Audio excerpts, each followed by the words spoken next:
Hello, बघा आपण lodge of indices पाहतोय. याच्या आधीही मी काही शॉर्ट्स बनवले आहेत ज्यामध्ये रूल्स सांगितलेत 1, 2, 3, 4 आणि आज मी रूल नंबर 5 सांगते, मीन्स 5th लॉ सांगते आहे.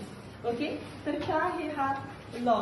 बघा, a raise to n raise to minus n, a raise to m raise to minus n. इथे m n हे इंटिजर्स आहेत आपल्याला माहिती आहे आणि ही जी पॉवर आहे सध्या तर ही काय आहे, निगेटिव्ह मध्ये आहे.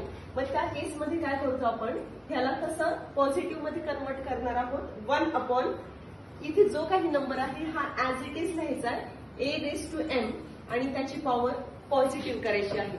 एक एक्झाम्पल पाहूया. सपोज 2 रेस टू 2 लिहिला आपण आणि त्याची पॉवर रेस टू सपोज -3 अशी आहे. ओके, जर पॉवर निगेटिव्ह असेल तर तिला पॉझिटिव्ह मध्ये कसं कन्वर्ट करतो, 1 अपॉन हे ऍज इट इज असं असं लिहायचे खाली 2 रेस टू 2 आणि ही पॉवर आता काय होईल, पॉझिटिव्ह मध्ये कन्वर्ट होईल म्हणजे रेस टू 3 होणार आहे.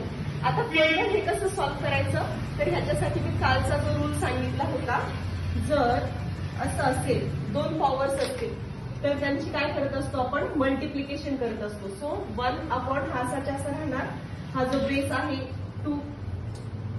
2 राहिला आणि ह्या दोघांची काय करत असतो आपण, multiplication. 2 3 6, so it is 1 upon 2 raise to 6.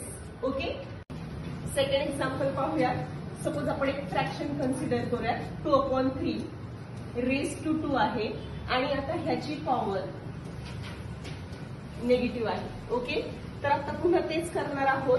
आपण काय करतोय, 1 अपॉन हा जो काही नंबर आहे ऍज इट इज लिहितोय, 2 अपॉन 3 चा स्क्वेअर आणि पुन्हा ह्याची पॉवर काय आहे, तिला पॉझिटिव्ह करतोय. अगेन तेच, आता ह्या दोघांची काय होणार आहे, मल्टिप्लिकेशन.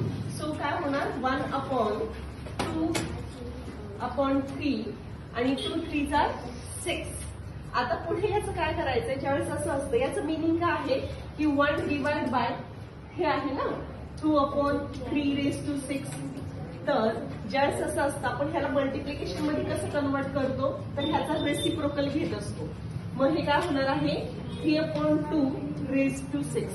म्हणजेच काय, असं असेल तर काय करायचं, जस्ट तुम्हाला ह्याचा रेसिप्रोकल घ्यायचा असतो, 3 अपॉन 2 रेस टू 6 हे असं असणार आहे.